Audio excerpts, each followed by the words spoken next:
Philippines, dating often comes in stages, beginning with courtship. Filipino men will make harana the women at night and sing a songs of love and affection. This is basically a Spanish influence. The man is usually accompanied by his close friends who provide moral support for the guy apart from singing with him.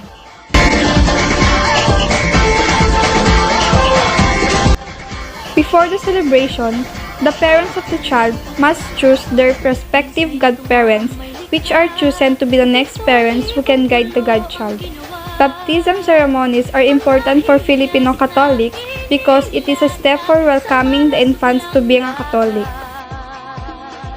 It is customary to have several godfathers and godmothers, as parents believe that the more godparents a child has, the more assured that he or she has a good future.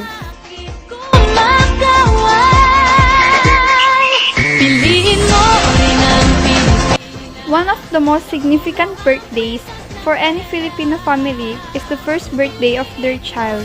7 birthdays in the Philippines are a big deal. It marks the year when the child can be heard more accountable to his or her actions. It's also the time when youngsters develop their sense of right and wrong, as well as when they graduate from preschool to primary school. It's a big leap, and most parents throw lavish children's parties for such an occasion.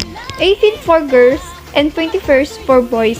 A girl's 18th birthday is referred to as a debut since it marks their transition from adolescent to adulthood.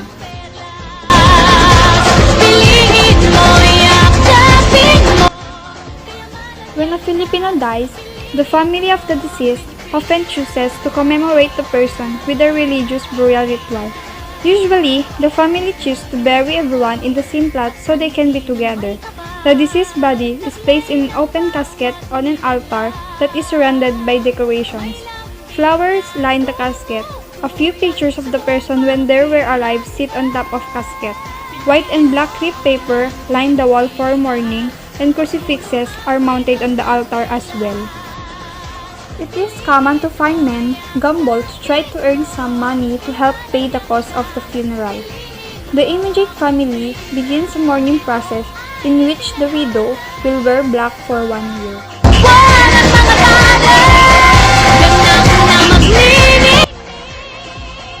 Penitencia is a ritual performed by some locals who want to repent for their sins and wrongdoings. Some others do it as an act of sacrifice for the good faith for their families, and some people do penitencia to appreciate the sacrifice of Christ.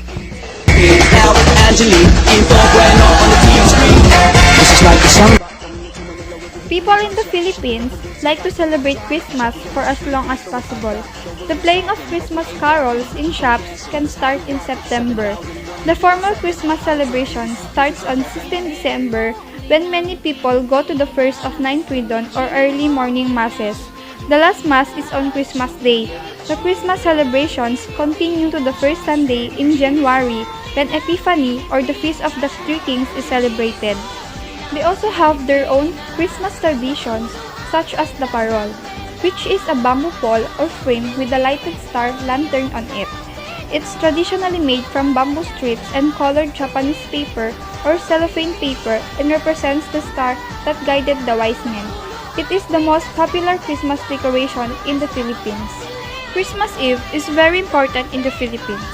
Many people stay awake all night into Christmas Day. During Christmas evening, Christians go to church to hear the last Simbang Gabi or the Christmas Eve Mass. This is followed by a midnight feast called Noche Buena.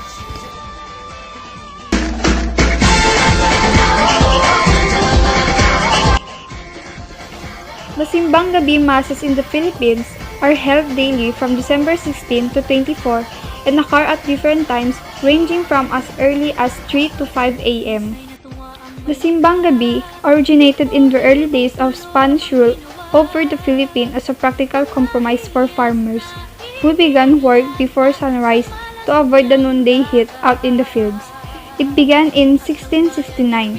Priests began to say Mass in the early mornings instead of the evening novenas more common in the rest of the Hispanic world. This cherished Christmas custom eventually became a distinct feature of Philippine culture and became a symbol of sharing.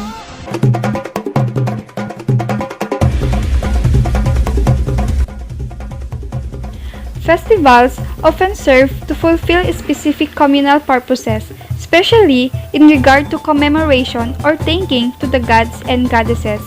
They may also provide entertainment, which was particularly important to local communities before the advent of mass-produced entertainment.